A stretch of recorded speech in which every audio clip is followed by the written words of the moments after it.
self-esteem, self-acceptance, self-love, okay, and likewise for others. I'm okay, you're okay. Whenever caregivers fail to sustain a sufficiently satisfying interpersonal mutuality, right? Whenever the mother fails to, quote, sustain a sufficiently satisfying interpersonal mutuality, quote, we create an internal world of disturbed, twisted, convoluted, perverted, quote-unquote, internalized objects. Distorted internalizations of original objects then become projected upon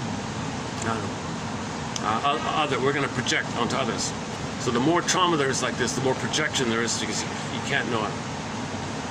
And you're dealing with this, so you project it, trying to rework it. So you're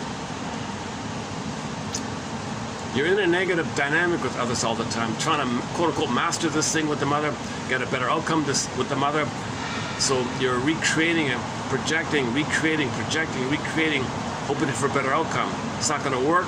So then you investigate this kind of area.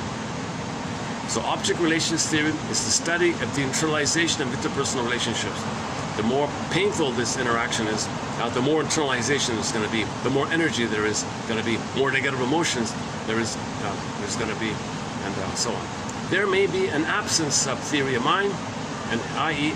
an inability to conceive of others as having feelings, intentions, and desires. Yeah, so we could say Hollinger wants these young women to have a theory of mind, the ability to conceive that the baby has feelings, intentions, needs. That's called theory of mind, or simply empathy, or being psychologically minded, or having affect consciousness, or having this quote-unquote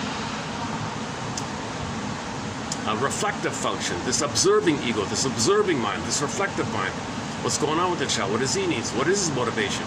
And he said that in that interview just now, that there's too much focus on behavior. Stop that behavior. That behavior. Stop it.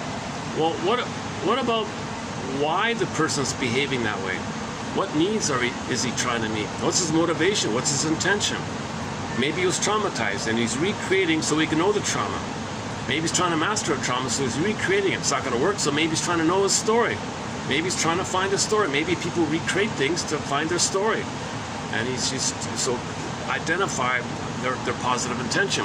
Maybe with trauma, they're still engaged in psychic splitting. So somebody has extreme either-or attitudes, jungle slogan attitudes. If anybody in life has like a jungle mentality, okay, that's trauma during that time. Okay, trauma during a phase of development called part object